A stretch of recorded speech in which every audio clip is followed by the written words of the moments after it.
everyone, welcome to Webtech Tutorial. In today's video, I'm gonna guide you through how to fix Play Store can't download app error code 403. If you are receiving this kind of an error message whenever you're trying to download an application from your Play Store on Android, then keep watching the video till the end. If you are watching us for the first time, subscribe to our channel by hitting the subscribe button. Also press the notification bell icon so that YouTube will notify you whenever we post a new video. If you've received the 403 error message on your Google Play Store, then this happens when you download all the same apps using different Google accounts on a single device. First, try restarting your device by pressing hold the power button and tapping on restart. After you restart your device, go back to your Play Store and see if that fixes your problem. If that still does not correct the problem, then you can delete the Play Store cache and data. Open your device's settings and from the settings menu, tap on apps. Now tap the three dots at the top right hand corner. In the pop-up that appears,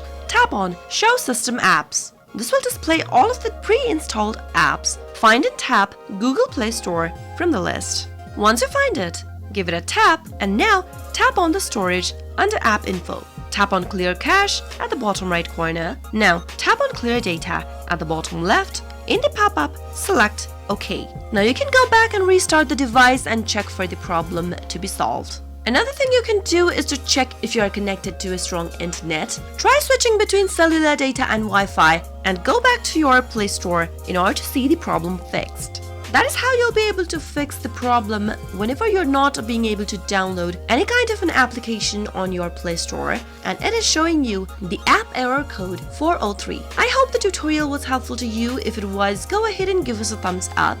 Comment down in the comment box if you have anything to say to us. I'll be back soon with more tutorial videos like this. Thank you for watching.